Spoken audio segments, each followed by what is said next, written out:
Pensar Agro do Campo à Cidade. Hoje nós estamos com o Dr. Oswaldo Ribeiro, presidente da Associação dos Criadores de Mato Grosso, a Acrimate, e também presidente do Fundo Estadual de Sanidade Animal, o FESA.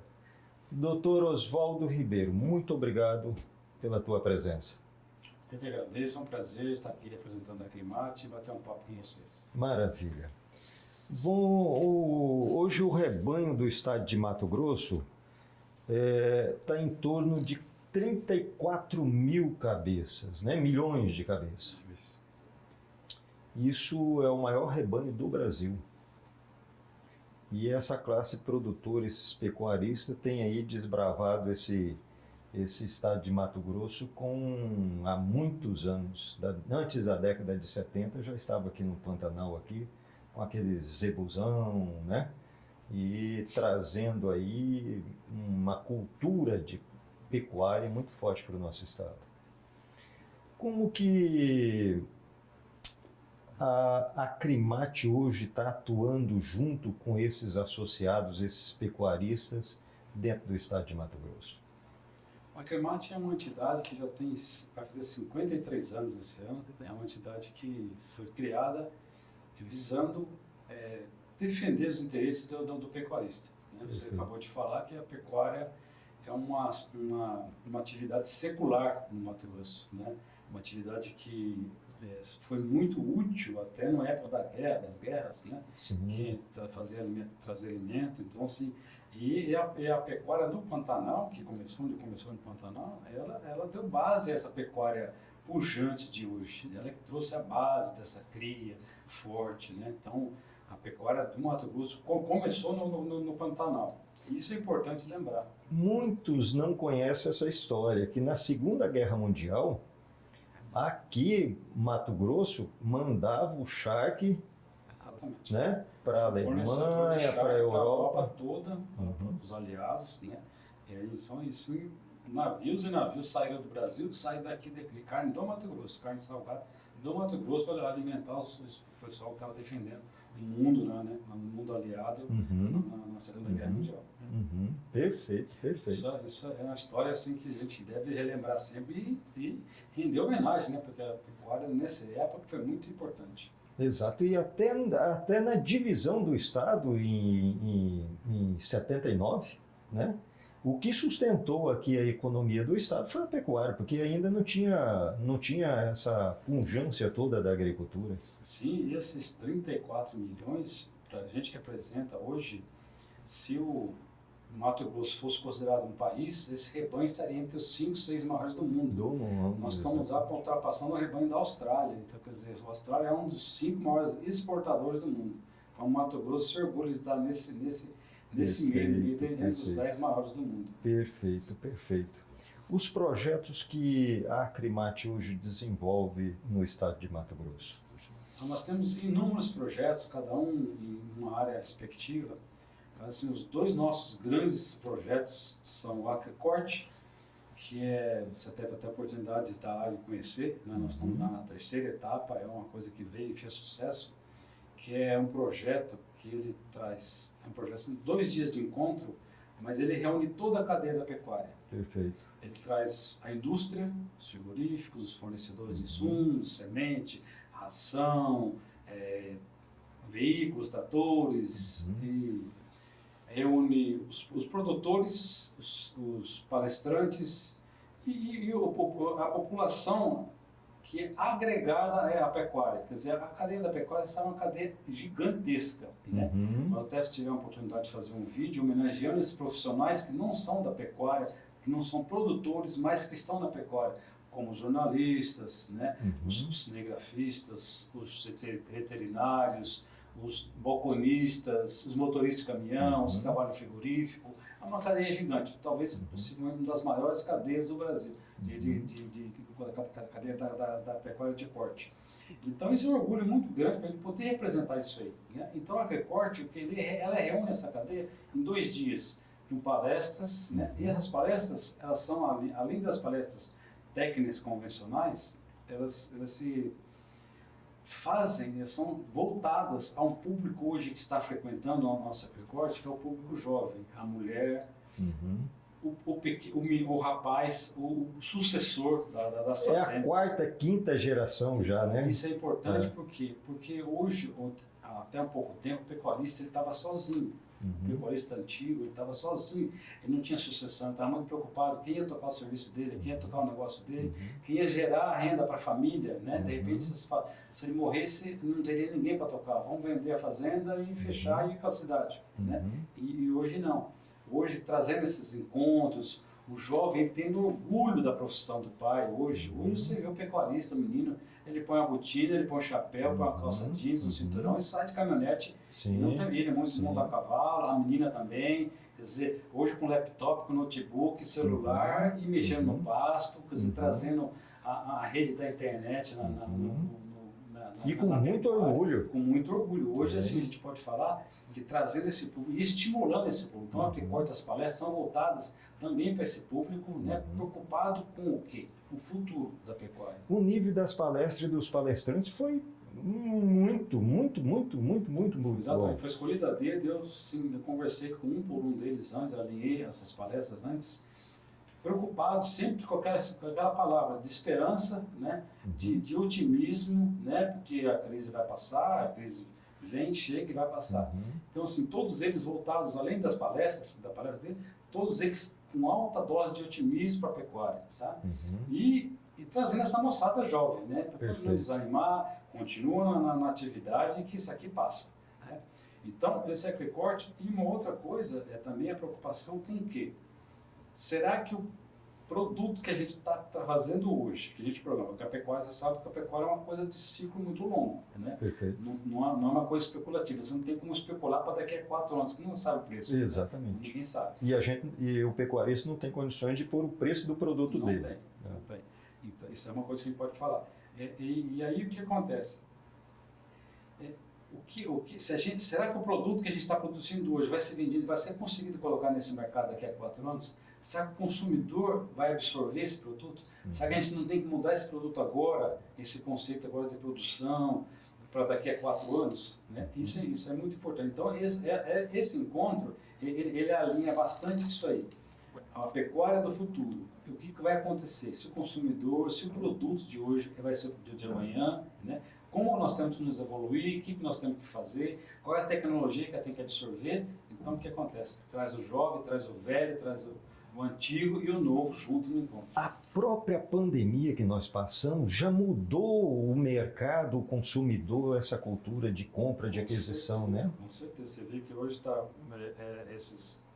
essas entregas da vida, essas entregas, né, na casa, as pessoas, as famílias querem ficar mais em casa, querem mais conforto, não querem mais, né, se locomover muito, querem mais tranquilidade. Hoje eles perceberam as duas coisas mais importantes na vida, família e tempo. Perfeito. Né? Então ninguém quer perder essas coisas. Então tempo, então hoje quem quer ganhar tempo.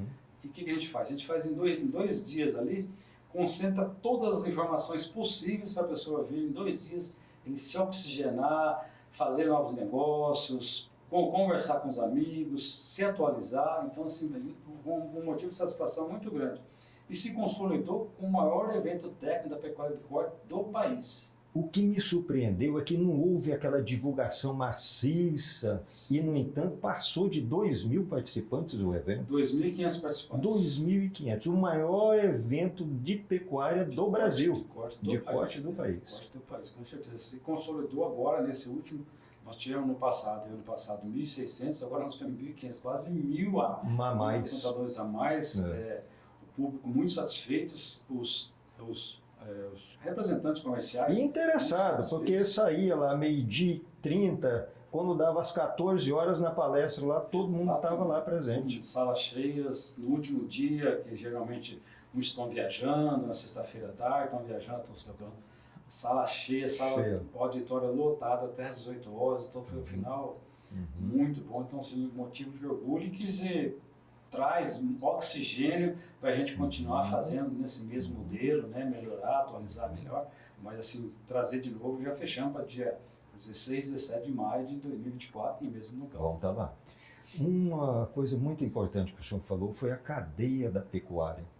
E eles estiveram presentes, fortemente presentes.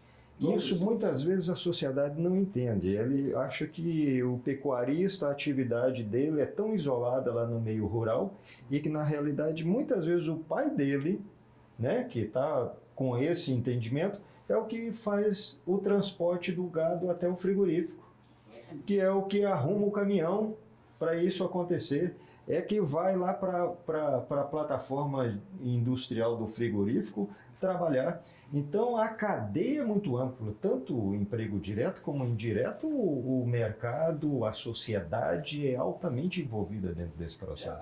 Tem o transporte, tem os navios, né, os fabricantes de navios que levam nossa carne para a China, os de contêiner, os produtores de contêiner. Então, é uma cadeia gigantesca envolvendo milhões e milhões de pessoas, né, e esses profissionais fazem parte disso aí, desse sucesso da pecuária. Então, assim, a gente fez esse vídeo reconhecendo esse tipo de profissional, né? Porque, às vezes, a arrogância de achar que eu sou produtor rural não pode acontecer, né? Só eu que produzo, eu sou o agro. Não é o agro, somos todos nós. Né? Desde o pequeno, do funcionário mais simples da loja, até o grande exportador, o grande negociante. Então, assim, isso é importante. Então, assim, esse vídeo foi de reconhecimento, eu acho que foi muito bom, porque a gente sabe reconhecer quem tem valor na sociedade. E isso, para a sociedade leiga, é muito bom também, como você falou agora, né? Muitos nem se imaginam que fazem parte do agro e dependem totalmente dessa cadeia, né? Muitas vezes, como você falou, o funcionário da borracharia, que vai arrumar os pneus de caminhão, transporta gado, que leva a carne para o porto, né? Então, exato. E onde você imaginar, tem a pecuária. As fábricas de shampoo, de produtos químicos. Sim, né? Então, exatamente. De couros, daqui vai para sapato, para bolsa, para roupa. Medicamentos, hormônios, insulina, válvula cardíaca, tudo isso usa produto bovino, né? Gelatina, eu não gosto do boi, eu sou vegano, não gosto do boi, mas como gelatina. Você está comendo coisa de boi, né? Então, assim, é uma cadeia gigantesca e maravilhosa que eu acho que assim, as pessoas leigas deviam conhecer e reconhecer. Né? Perfeito, perfeito. Também quero destacar aqui, doutor Oswaldo Ribeiro, a lucidez que o senhor tem como presidente da Acrimate, em trazer dentro desse contexto, sem dizer eu sou, eu faço, e com essa globalização, com esse entendimento tão que poucos, né? Tão amplo que poucos têm. Então, quero aqui em público parabenizá-lo aí pela questão conceitual e postura que o senhor está tendo. Porque o meu pensamento, a gente não tem... A Acrimate, não sei se o público leigo sabe, a Acrimate é uma instituição sem fins lucrativos. Nenhum diretor recebe, eu não recebo nenhum real para trabalhar lá. Faço porque gosto, né? E gostando, eu tenho mais prazer ainda de estar lá, né? Eu não sou profissional que seja remunerado. Também é uma entidade apolítica. Se eu for candidato a qualquer coisa, eu tenho que se compatibilizar, então é proibido isso. Seja vereador, você tem que sair da entidade. Então não estamos ligados a nada político, para não ter problema de usar a entidade como trampolim para qualquer coisa. Então, mas tem a firmeza de participar das políticas públicas. Sim, sempre. De dar as diretrizes. A política de preços, a política institucional, isso tem que trabalhar, é por isso que eles trabalham. E aqui eu acredito muito na força das instituições, não na força da pessoa. Então, assim, a Acrimate não tem um nome, ela tem o nome da entidade. A entidade vai estar lá, nós vamos passar, nossos nomes vão estar aí, talvez fique gravado em um cantinho da história da entidade, mas ela tem que ser forte. Então, assim, não há individualização na Acrimate, sabe? Então, isso é importante. Saber porque a gente acredita nisso, né? E isso está dando certo e está funcionando até hoje. E outra coisa, a gestão é transversal. Ali não tem gestão de cima para baixo, não tem ordem de cima para baixo. Então, assim, tudo participação. Vamos fazer. Nós temos uma diretoria, nós temos 40 diretores regionais que a gente discute, né? Tem uma diretoria executiva que eu passo os planejamentos, a gente aprova, ganha a maioria. Muitas vezes eu perco, minha vontade, eu perco meu voto. Não prevalece. E aí, assim, eu posso às vezes direcionar, porque eu estou mais aqui, mais em frente do negócio. mas a decisão é da executiva. Decidir, vai fazer, às vezes eu perco por 4-3, mas é assim. É um processo. É um processo, faz parte do processo. Às vezes mas é isso aí, isso é interessante, é que cada um tem uma visão diferente, cada um tem uma visão da sua região. Exato. Né? E o que eu procuro sempre, como presidente da Acrimate, é fortalecer os diretorias regionais. Nós tivemos agora em setembro umas viagens que nós fizemos, fortalecendo o diretor regional. Nós pegamos a liderança de cada local, viajamos 6 ou 7 municípios, levando os formadores de opinião na região, para que eles fossem, os diretores regionais fossem os centros das atenções, sabe? Perfeito. Então, direcionando, descentralizando a Acrimate. Então, eu gostaria, meu sonho é que cada uma dessas 13 regiões fosse uma mini Acrimate, que pegasse as demandas locais, as diferenças locais, porque cada um tem um problema. O Araguaia é um problema, o Vale do Juruena tem outro, o Vale do Arinos tem outro, então assim, cada um tem o seu problema, não dá para resolver tudo com uma canetada só. E o interessante é que o estado, por ele ser grande, imenso, aí uma Alemanha e uma França aqui no estado de Mato Grosso, a realidade de Cáceres não é a realidade de outra região, então eles têm uma cultura, uma tipicidade ali, muito forte, muito arraigada ali, né? Uma cultura muito diferenciada. É um país. Você pega o Pantanal, é um país, né? Nós temos Pantanal, eu tive o cuidado de fazer um cálculo esses dias, que fala que o patrimônio o Pantanal é patrimônio natural da humanidade, né? Mas 93% do Pantanal está em mão de propriedade particular. Né? Como que isso é um patrimônio da humanidade, se o ônus de conservar, preservar, está por dono da terra. E todas as pesquisas, a ciência aponta que se o Pantanal está nessa situação é por causa da atividade da pecuária. Exatamente. É por causa dessa exploração do pecuarista que está ali dentro, mantendo o capim baixo, não deixando se tornar uma floresta ali em algumas regiões descaracterizadas. Acabasse a pecuária do Pantanal, por exemplo, a pecuária do Mato Grosso continuaria praticamente a mesma coisa. Só que o Pantanal, se acabar a pecuária do Pantanal, o Pantanal acaba, porque não tem aquela conservação, porque o olho do dono que está ali em cima olhando, o gado pisoteando, baixando aquela matéria, aquele mato espesso, grosso, né? Fazendo trilha, cuidando, limpando. É isso que a gente precisa. E a sociedade acompanhou uma unidade de conservação que não tinha o gado, que não tinha o manejo do gado, foi incendiado e tornou uma notícia mundial. Exatamente. Justamente por falta do manejo do gado ali. Do cuidado, da atenção e do olho do dono. Né? Perfeito. Então, isso, como a gente está falando dos projetos, isso foi só aquele corte, por exemplo. Nós temos um outro que é o Acrimate em Ação. O Acrimate em Ação é um projeto que já tem 10 anos, já está na 11ª edição agora, e que a gente viaja 30 municípios do estado levando palestras, né, de conhecimento. Perfeito. Né?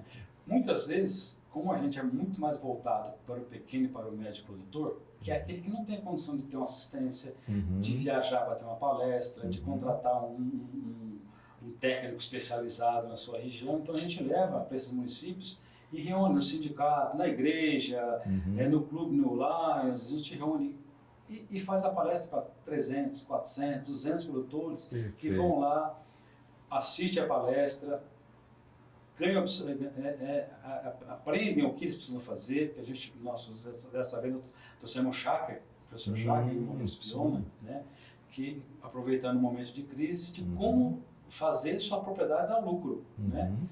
Aproveitando que é esse momento de crise, que muitos estão querendo sair da atividade, né? Levando esse tipo de palestra para poder tirar alguma coisa, né, de bom, né, de não sair da atividade.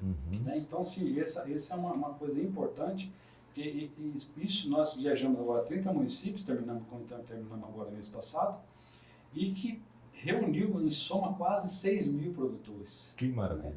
Então, assim, a gente leva conhecimento na casa deles. Né? Eles agradecem muito, principalmente em municípios pequenos. Doutor Oswaldo Ribeiro, nós vamos para os comerciais e daqui a pouco nós retornamos.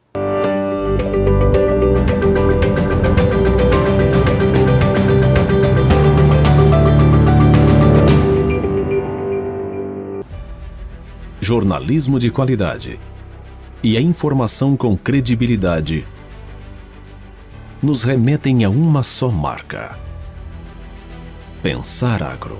Do campo à cidade. O maior e mais completo portal de notícias do agronegócio. Acesse nossas plataformas digitais. Pensar Agro, do campo à cidade. A engenharia, a agronomia e a geociência impulsionam todos os setores da nossa vida e da sociedade. E você que é engenheiro, agrônomo ou geólogo, tem percebido que as coisas também estão avançando na entidade que regulamenta a sua profissão? O CREA Mato Grosso está mais atuante, aprimorando o seu atendimento com melhor estrutura. Está mais próximo e presente, oferecendo acesso aos serviços que você precisa. Com investimentos em tecnologia, os processos que demoravam dias estão mais rápidos.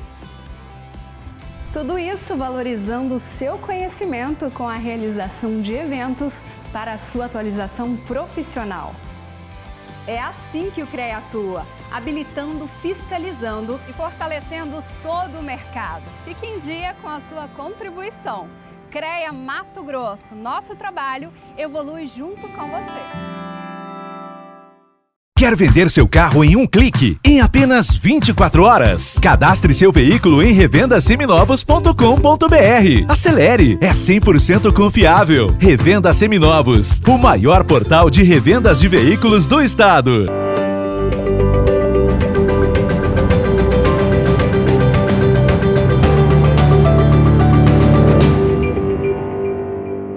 Pensar Agro do Campo à Cidade, com o Dr. Oswaldo Ribeiro, presidente da Acrimate, presidente da FESA, Fundo Estadual de Sanidade Animal. Voltamos aqui para o assunto aqui da Acrimate, desse projeto da Acrimate em ação.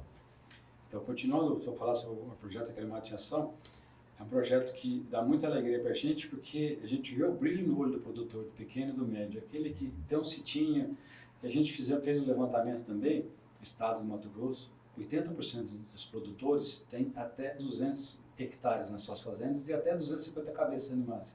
Então, quer dizer, o grande produtor é o pequeno. É o pequeno, verdade, exato. Né? Então, é o que toca a pecuária. Então, assim, e a pecuária, todo mundo sabe que é a única atividade comercial que existe em todos os municípios do Brasil. Perfeito. Né? Ou tem uma vaquinha de leite, Perfeito. ou tem uma vaquinha de corte, mas assim, todo município do Brasil tem um boizinho. Até na época dos bandeirantes, o boi estava presente. Exatamente. Ele vinha tanto para trazer a carga, mas também para servir de alimento. Exatamente. O boi é histórico, né? A gente faz tudo com boi, usa couro, né? No caso dos bandeirantes, sem usar, precisava muito, né? Então, a atividade... o boi como fornecedor de matéria é imbatível praticamente. Exato. Se nós vamos para um município que a base é garimpo, lá tem a produção da pecuária. Se nós vamos para onde... qualquer lugar da Amazônia, de Norte, Amapá, Roraima, todo mundo tem um gadinho, sua vaquinha de leite. Então, assim, esses pequenos é que precisa de informação, esses pequenos precisam de orientação, assistência técnica. E a gente leva para esse pessoal, né, e faz um encontro e eles ali saem agradecendo, sabe? Podem se associar à Acrimate, não paga nada, né? A gente aproveita para associar, para falar para eles, olha, associe, você vai receber informação todo dia, nós temos podcast toda semana, nós temos informação, um clipe que a gente pega todas as notícias principais, dia a dia ele recebe, todo produtor recebe. Então, assim, é importante levar esse tipo de informação. E a Acrimate, o foco da Acrimate é essa mesmo, essa disseminação de conhecimento e defender os interesses da pecuária em todos os locais, em todos os mercados, em todos os governos, seja municipal, federal, estadual, às vezes até para fora do Brasil, a Acrimate representa também. Né? Perfeito. Porque nós fazemos parte da Aliança Internacional da Cadeia da Carne. São 6 ou 7 países exportadores e o Brasil quem representa é a Acrimate. Então nós temos Estados Unidos, Austrália, Canadá, México, Paraguai, Nova Zelândia e a Acrimate.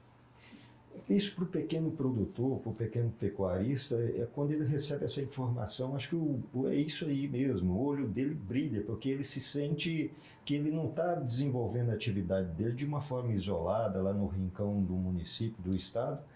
Então, ele pode ter certeza que tem alguém olhando para ele, olhando para o problema dele. Nós estamos lutando para todos os problemas nacionais, depois a gente vai conversar sobre isso, mas os problemas que afligem fora da porteira, para dentro da porteira, a gente vai orientá-lo o melhor possível, ele produzir o melhor animal possível, ou o melhor leite possível, ou a melhor carne possível, ou o melhor bezerro possível, né? Porque no fim, todo produtor de corte, ele produz a carne, né?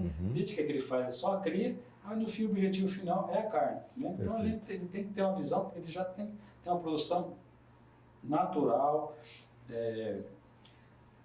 sustentável, né, socialmente justa, desde o começo. Né? Então, isso que a gente defende, a honestidade no trabalho, a decência, a respeito das leis, a respeito das leis ambientais, a gente deve essa orientação para o produtor. Perfeito.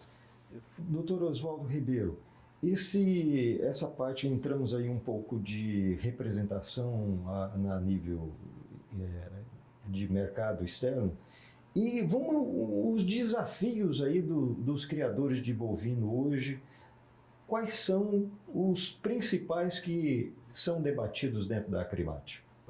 Hoje nós temos muitos desafios. O que estava mais preocupando a gente esses dias atrás, até um pouco tempo atrás, eram as invasões de terra. Né? A gente estava muito preocupado, e está preocupado até hoje, mas tivemos uma reunião com o governador, juntamos a FAMATA, juntamos várias entidades e fomos conversar com o governador.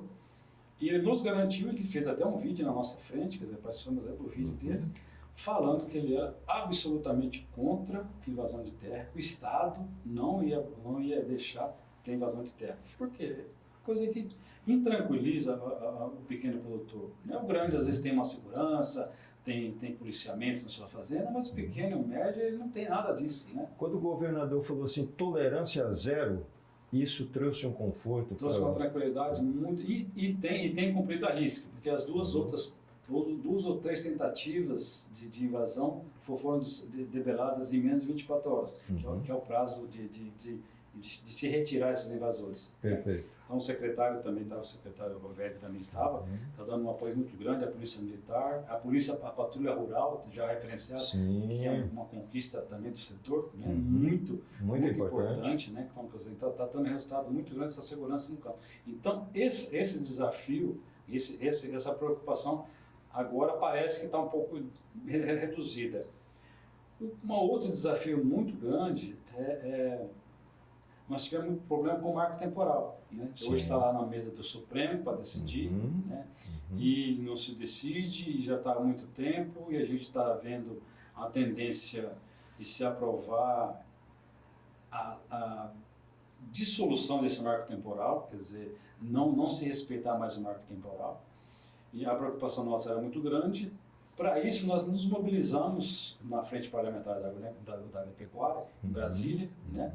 Utilizamos nosso pessoal daqui também, da Frente Parlamentar do Estado, que também deu força para Brasília, em conjunto com os deputados, nossa bancada federal, que é muito atuante também hoje, né? Eles foram eleitos com um pessoal com visão muito grande do agro, que ajuda bastante.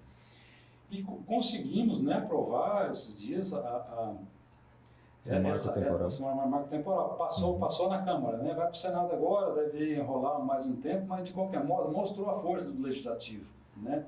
Isso foi um alento para a Frente Parlamentar. Acho que 284 votos contra 111 votos, uma coisa assim, a diferença é muito grande. Foi muito grande e assim, mostrou mesmo deputados que eram da bancada governista, né, votaram a favor, porque sabem que é uma coisa justa, né? A bancada da Frente Parlamentar ela tem quase 400 deputados parlamentares e senadores, uma bancada mista. Só para informação para o espectador, é o seguinte, o marco temporal, a discussão é assim, antes e depois da Constituição de 1988. Então, as reservas indígenas demarcadas até a Constituição Federal, elas permanecem.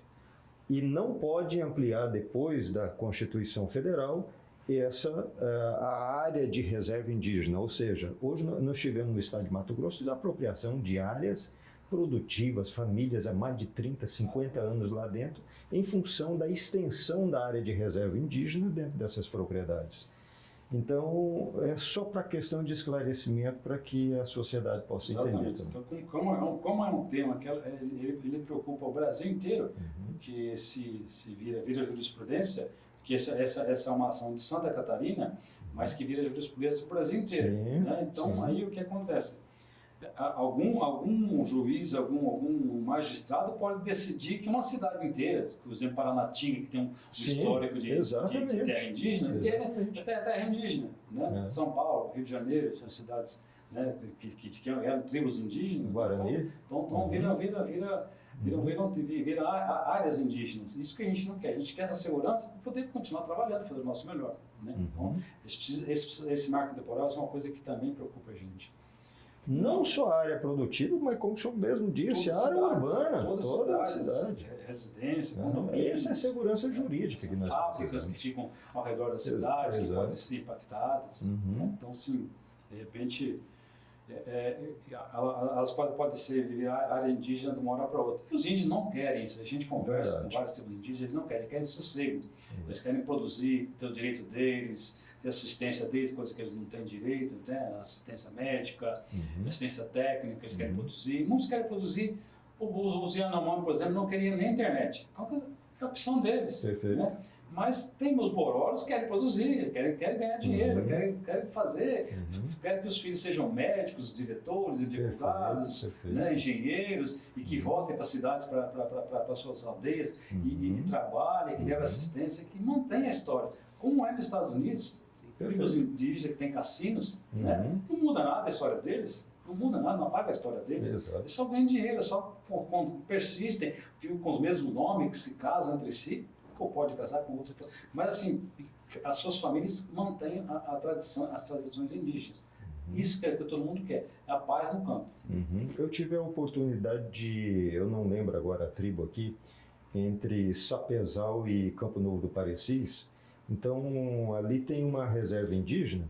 Ali o filho é médico, é advogado, é economista, enfim, eles estão todos em função de uma atividade muito mais além do que a própria cultura deles em dizer assim, nós somos, mas nós queremos também participar e ter os direitos de produção, de propriedade. É ter o direito, né? Tem que dar o direito do índio fazer o que quer. Ele precisa, né? Cidadão brasileiro, como todos, então assim, ele tem que ter opção. Ele não precisa ficar trancado na sua selva lá, para conservar para quem ganha dinheiro com esse tipo de conservação. Dependendo de uma política voltada para eles, estabelecida pela FUNAI, que hoje tem que ser revista, e tem que ser revista de imediato. Muito revista, porque assim, eu tive uma conversa com o ministro Ricardo Salles, e tem milhares de ONGs entre aspas, né? Com inúmeros interesses, inclusive farmacológicos, mineralógicos, de tudo quanto é coisa, de tudo quanto é interesse econômico, financeiro nas regiões, né? Principalmente a Amazônia, né?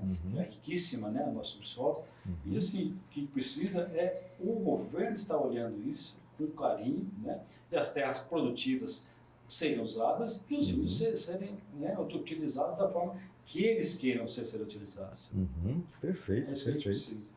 precisa. Recentemente agora a CNA, pela Câmara Setorial ali de Cadeias Produtivas de Carne Bovina, aprovou e encaminhou para o MAPA o sistema voluntário de rastreamento bovino e bubalinos. É uma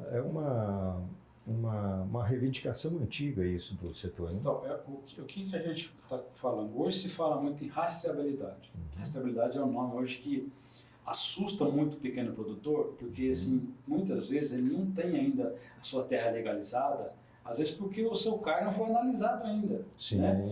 É uma distância temporal, só uma irregularidade temporal, não é uma irregularidade criminal. Né? Ele não foi invasor nada, ele só foi fazer seu CAR e seu CAR não foi validado ainda. Né?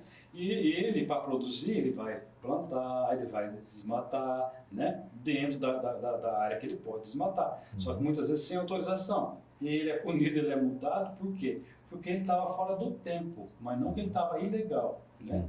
E acontece muito isso. E aí, o que acontece? A gente precisa hoje que se fala em rastreabilidade, é isso.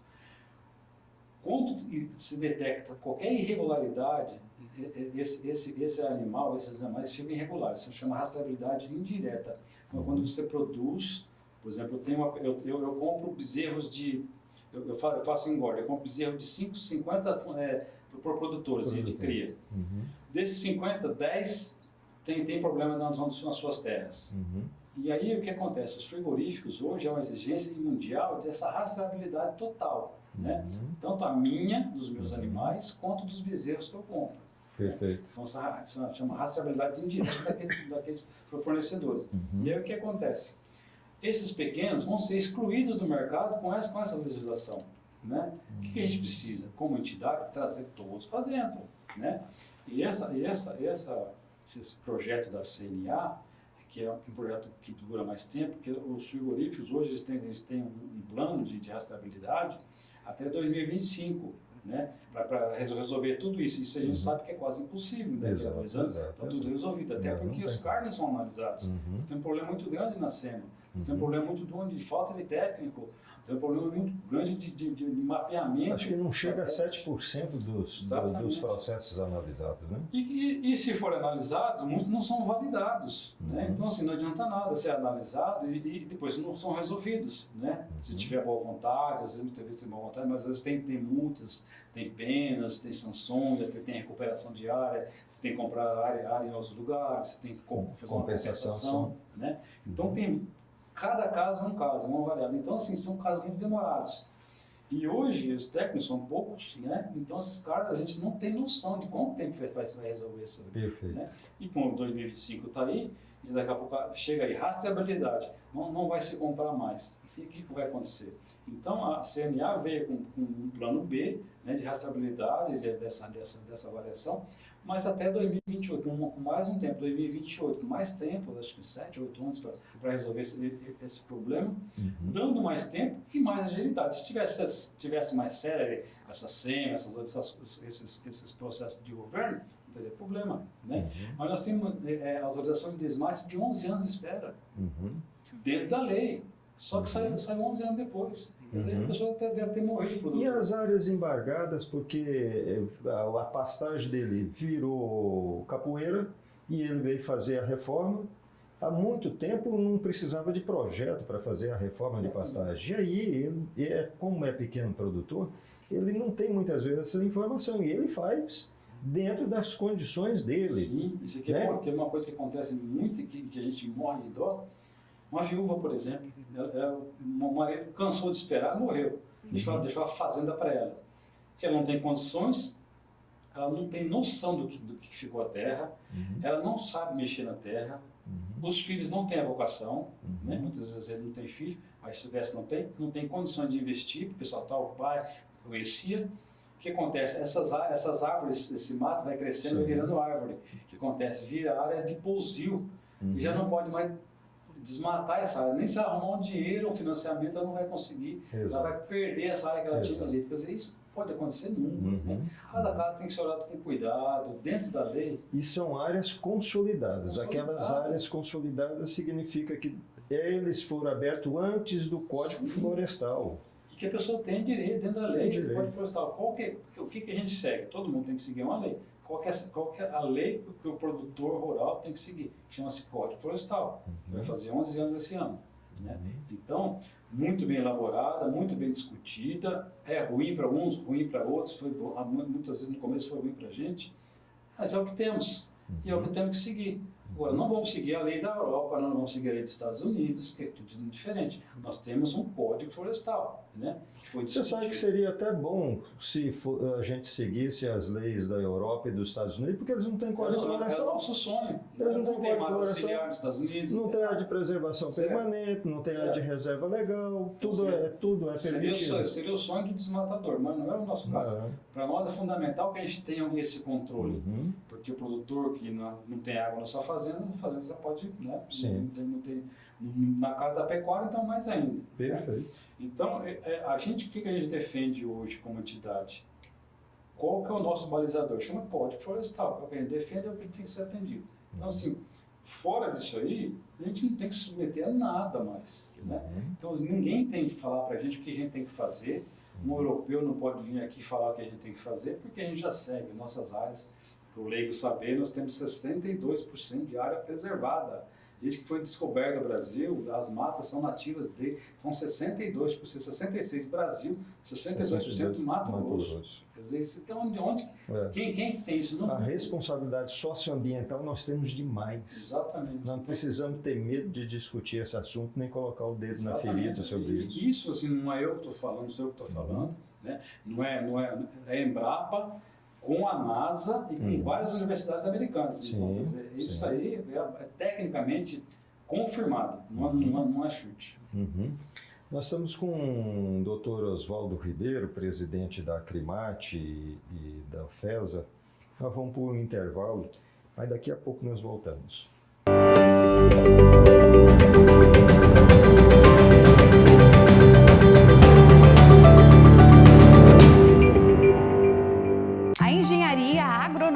A geociência impulsionam todos os setores da nossa vida e da sociedade. E você que é engenheiro, agrônomo ou geólogo, tem percebido que as coisas também estão avançando na entidade que regulamenta a sua profissão? O CREA Mato Grosso está mais atuante, aprimorando o seu atendimento com melhor estrutura. Está mais próximo e presente, oferecendo acesso aos serviços que você precisa.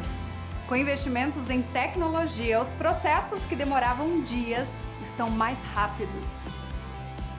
Tudo isso valorizando o seu conhecimento com a realização de eventos para a sua atualização profissional. É assim que o CREA atua, habilitando, fiscalizando e fortalecendo todo o mercado. Fique em dia com a sua contribuição. CREA Mato Grosso, nosso trabalho evolui junto com você. Jornalismo de qualidade e a informação com credibilidade nos remetem a uma só marca. Pensar Agro, do campo à cidade. O maior e mais completo portal de notícias do agronegócio. Acesse nossas plataformas digitais. Pensar Agro, do campo à cidade. Quer vender seu carro em um clique, em apenas 24 horas? Cadastre seu veículo em revendaseminovos.com.br. Acelere, é 100% confiável. Revenda Seminovos, o maior portal de revendas de veículos do estado.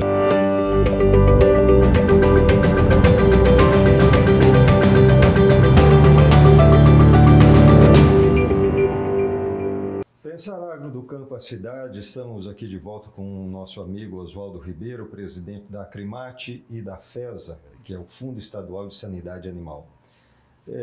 Continuando nessa análise de desafios da pecuária no estado de Mato Grosso, como que, na visão para a Acrimate, há problema da logística? Vocês viram há pouco tempo que nós fizemos uma aclimatização, alguns vídeos falando sobre a logística, principalmente aqui na região do Vale do Juruena. Nós mostramos a região de Coniza, a região de Castanheira, que os produtores não estavam conseguindo, por causa nós estamos na época de chuva, fizemos na época de chuva, e os produtores não conseguiam tirar a sua safra. Né? Então nós temos muitas estradas com problema, estrada de terra, né? E regiões de produção de gado muito importante, produção de leite, a bacia leiteira é importante também, né? E a gente precisa que o governo olhasse com mais rapidez, com mais cuidado para essas regiões, né?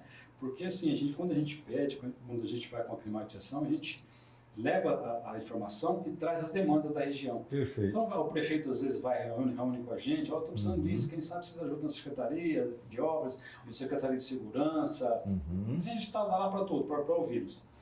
E aí a gente precisaria ter mais a celeridade, né, na avaliação desses projetos e asfaltar essas estradas. Perfeito. Porque não é só a produção, para a população entender, uma estrada, ela leva o boi, ela leva o leite, ela leva o queijo, mas ela traz o remédio, ela traz o pão, ela traz o médico, ela traz o medicamento, os insumos, Uma cidade incomunicável, uma cidade com dificuldade de transporte, é uma cidade que não progride. Perfeito. Né?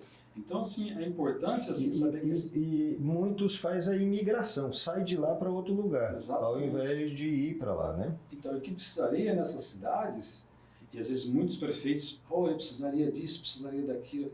A gente fala para os prefeitos, prefeito, se preocupe com duas coisas, energia e transporte, estrada. Perfeito. Porque o capital acha onde investir. Né? Perfeito. Então você fixa essa riqueza no seu município através dessas duas coisas. Se você fizer essas duas coisas bem feitas, se você preocupar com 10 coisas, você não vai fazer nenhuma. Então se preocupe, foca seus gastos, as suas energias, né, nessas demandas. E essa demanda da logística é muito importante. Tem melhorado bastante. Com a arrecadação do FETAP, que é a própria arrecadação dos produtores, a gente arrecada muito dinheiro para o governo, né? E que está sendo realmente redistribuída nas regiões, mas nós temos muitos gargalos ainda, né? Muitos gargalos, muitas pontes caídas. Isso é muito importante. A taxa do FETAB, que é recolhida na venda do produto, que é o gado para abate no frigorífico, tem uma taxa que é cobrada para o Estado. E o Estado fica com um determinado percentual e repassa um outro determinado percentual também para os municípios. Isso aí. Então, a pecuária, como toda parte de estrutura do agronegócio, contribui diretamente, financeiramente, na economia do município.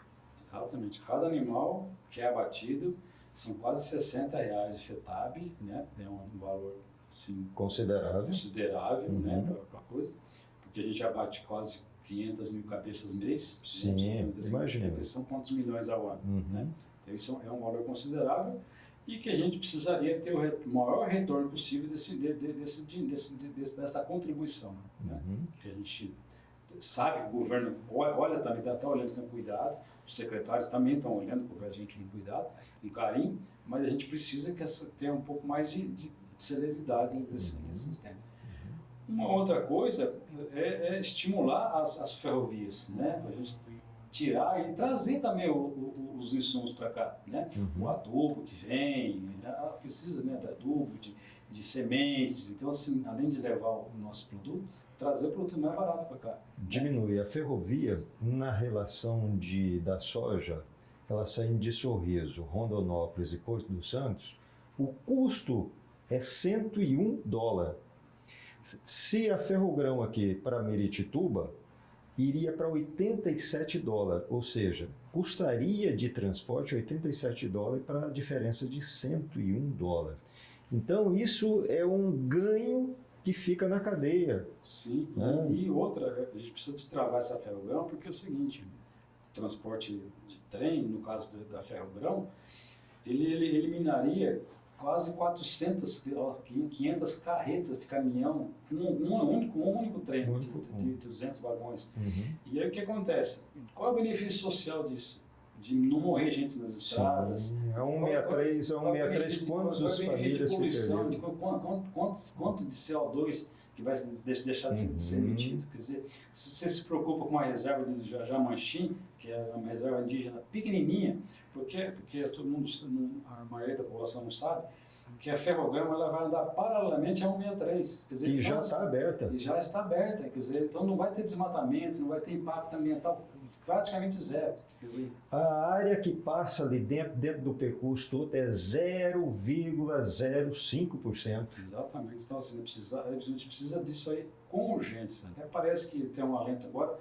O ministro Alexandre de Moraes parece que mandou liberar os estudos ainda, nós estamos no estudo, mas de qualquer modo a gente se preocupa porque o futuro do Mato Grosso depende desse escoamento dessa produção. Não adianta a gente produzir, porque a gente não consome nem 10% do que a gente produz. Né? O Mato Grosso produz para o Brasil, produz para exportar, produz para mandar para fora.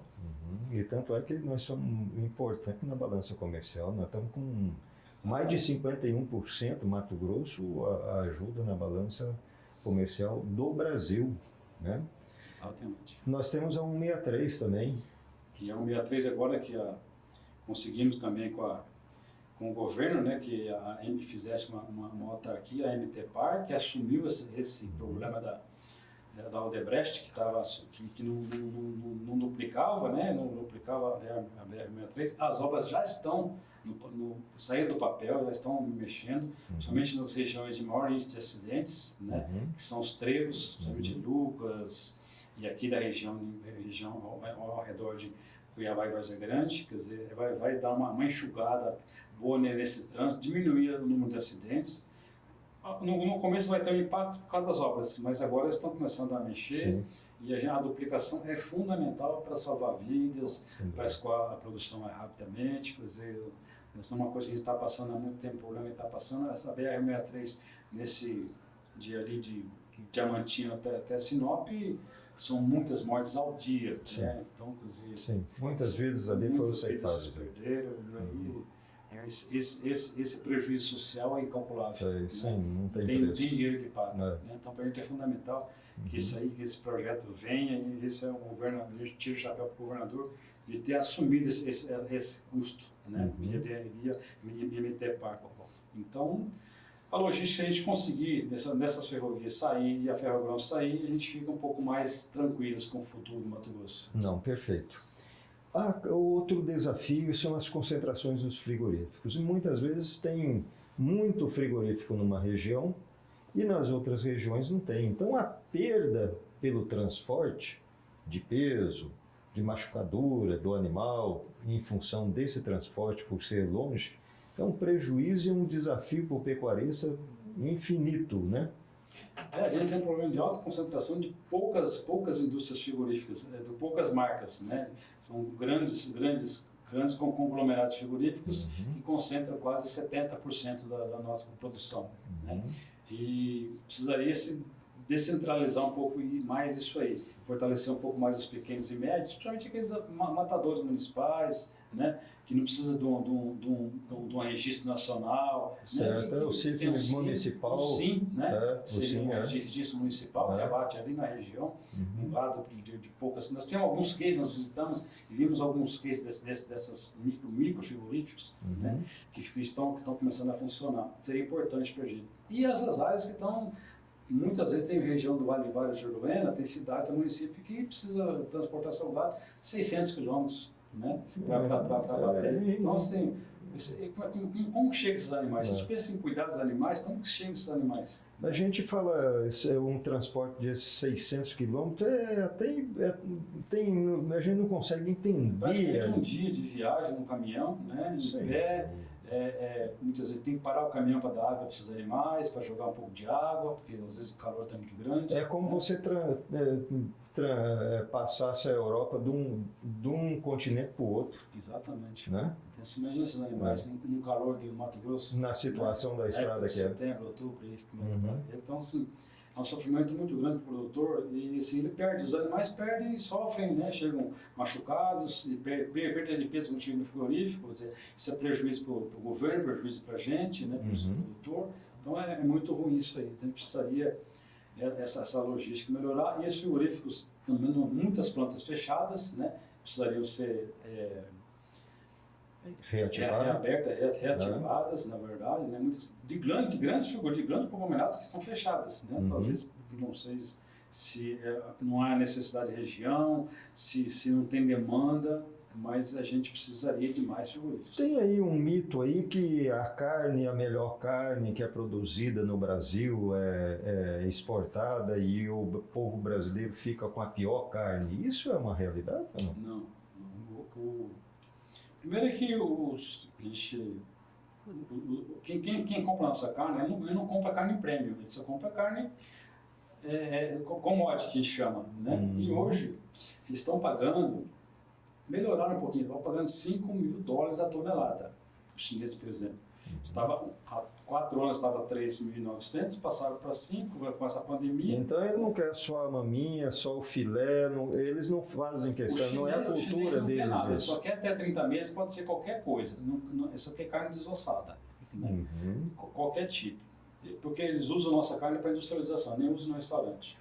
A carne premium, na verdade, fica toda aqui no comércio nacional. Isso, né? É importante. As maminhas, as fraldinhas, filé mignon, fica tudo aqui. O nosso mercado interno é o mais importante. o que o consumidor precisa saber é que o produtor, que o pecuarista, ele tem duas barreiras intransponíveis na frente dele. Uma é o frigorífico que determina o preço dele. Não é a gente que determina o preço do nosso boi, da nossa arroba. É o frigorífico que fala, vai pagar quanto para a gente. E outra é o varejo que põe a sua margem, que põe o quanto ele quer. Né? Independe da nossa vontade também. Eu gostaria que tivesse uma carne barata, até para eu consumir uma carne mais barata, na ponta também, uma carne premium, uma carne, né, uma picanha, uma maminha, um filé mignon. Mas não depende da minha vontade. Então, o pecuarista está de mãos atadas quanto a isso. E 70% das entrevistas que a gente dá é sobre o preço da carne, que não depende de mim. Quer dizer, hoje nós estamos sofrendo um preço da arroba baixíssimo, né, que voltou a preço de 3 anos atrás, né, quase incompatível com os custos, e a gente não sabe onde vai ter esse fundo aí. Então, o pecuarista está sofrendo bastante nesse momento. A outra crise, outro desafio é justamente esse custo que verticalmente desceu aí num processo muito rápido. Nós temos aí um ciclo que já ele tem um valor agregado, aí passa 3 anos, 4 anos ele cai, mas nessa realidade que nós estamos passando aqui é uma coisa desesperadora. O pecuarista ele já sabe do ciclo da pecuária, ele sabe que o ciclo tem ciclo de baixa, ciclo de alta, né? Já convive isso aí muitos anos. Sabe que vão existir crises, tem crises que depende da nossa vontade, tem crises sanitárias mundiais, na pandemia, por exemplo, que muitos pararam de comer carne, pararam de comprar. Mas o produtor não parou nem um minuto.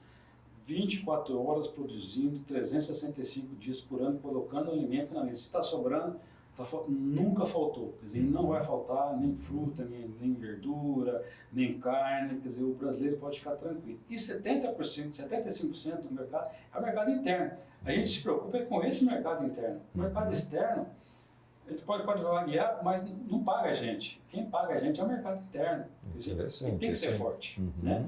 E para ele ser forte, as condições da população têm que melhorar. Né? Então, isso não depende de uma política nacional, depende de uma coisa, melhorar as condições, melhorar o PIB, né? Melhorar a economia, melhorar o ganho da população. Né? Que a gente preocupa muito com isso aí. Tá? A carne está cara para alguns aí, né? Mas assim, saibam que não é nossa culpa, não é a culpa do produtor. Exatamente. Não é a classe produtora do alimento que é responsável pela fome, pela miséria, porque essas pautas aí da fome, miséria, da baixa rentabilidade é responsabilidade de políticas públicas do governo. Social. Então isso não pode ser confundido. Doutor Oswaldo, nós falamos de vários desafios da pecuária. E as oportunidades dentro dessa crise, quais são as oportunidades que podem ser observadas? É o que a gente fala para o produtor. O produtor fica muito preocupado com a crise, né? Fica, o que eu vou fazer, se vai ter futuro isso aí, né? A gente sabe que a gente conversa com os mais antigos, os produtores mais antigos, fala, eu já passei por isso, vou passar de novo, né? A única certeza que a gente tem da crise é que ela passa, né? E aí o que acontece? Quando tem uma crise, sempre está ruim para um lado, mas está bom para o outro lado. No caso, por exemplo, da pecuária, quem compra bezerro hoje está bom para fazer a sua reposição. Perfeito. Né? No caso de uma crise, por exemplo, hoje a crise de grãos, o preço de grãos baixou demais, o preço do milho, o preço da soja, principalmente no milho, então é muito, né? Então baixou muito, está quase sendo impossível o lucro, né? Isso tá bom pro lado dos confinadores, né? Melhora um pouquinho o nível dos confinadores, porque eles passaram um prejuízo muito grande até pouco tempo atrás, estavam perdendo 500 a 600 reais por animal, né? Porque não conseguiam pagar os seus custos. Exato. Então assim, aproveitar na crise, esperar, na crise, não fazer loucura, que a gente orienta o pequeno, principalmente a não fazer loucura, a refazer seus cálculos, suas contas, né? Coloca no papel tudo que você tem, se vai fazer investimento, você espera um pouco, ou você pensa, ou faça menor investimento, não arrisque tudo. Se for vender, você venda o que precise só, né? No momento para sobreviver. Espere que a crise vai passar. Tenha certeza disso, a gente fica tranquilo e tenha esperança que sempre a pecuária é uma atividade, além de ser uma atividade decente, é uma atividade que traz orgulho para a gente, porque produzir alimento é uma coisa natural, uma coisa nobre, né? Uma coisa que dá muito orgulho para a gente. A sociedade, ela muitas vezes não tem esse conhecimento das dificuldades que o pecuarista tem, que o agricultor tem, e ambos estamos dentro desse processo, nós estamos com uma crise profunda que muitas vezes não paga o custo, muitas vezes não está pagando imposto, está pagando para trabalhar. Exatamente, além de... Isso não dá um desespero no pecuarista de querer vender tudo, sair da atividade? Exatamente, muitos querem sair, muitos saem. E sai quando a roda é gigante, não sai quando a roda gigante está lá embaixo, né? E não espera a roda gigante lá para cima. Quer dizer, então, assim, vende com menor preço, né? Então, o ciclo da pecuária, isso tudo é uma roda gigante. Uma hora está lá em cima, outra hora está lá embaixo. E a paciência é essa. A arte do negócio é você saber sobreviver ao baixo, né? Porque na alta é fácil, qualquer coisa você faz, né? Mas na baixa é difícil você administrar seus custos. Então, a gente fala para ter muito cuidado e saiba que vai acontecer, igual seca todo ano. Se você não se prepara para seca, vai acontecer. Então, todo ano vai acontecer. E a crise da pecuária vai chegar também, uma hora chega. A informação do planejamento anual da atividade pecuária, a Acrimate tem feito isso junto com os pequenos produtores, muito importante isso. Doutor Oswaldo Ribeiro, nós agradecemos a tua presença, a oportunidade do senhor prestar essa informação para a sociedade, também para os pecuaristas, toda a classe produtora aí dessa cadeia produtiva. E eu gostaria que o senhor encerrasse fazendo as suas considerações finais para a gente terminar o programa.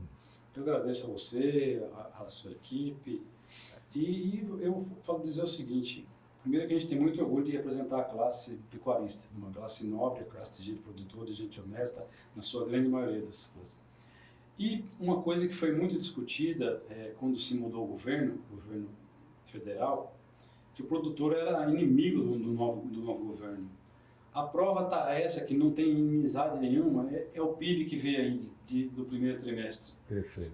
PIB de recorde, quase 2006, de 96 a indústria 0,4% e o PIB do agronegócio 26%. 21,6%. 21,6%. Quer dizer, o PIB de 1,9% no primeiro trimestre em relação ao primeiro trimestre de 2022. Quer dizer, produzindo em pleno governo do Lula. Quer dizer, ele não pode, o presidente, não pode falar que o agro é inimigo, que o agro boicota de alguma maneira, porque foi o recorde absoluto de toda a produção. Quer dizer, então, assim, olhe para a gente com cuidado, olhe para a gente com carinho, respeite o produtor, que a gente vai estar trabalhando e produzindo, porque é o que a gente sabe fazer. Perfeito. Até nas suas considerações eu participei. Muito obrigado pela tua presença, doutor. Eu que agradeço.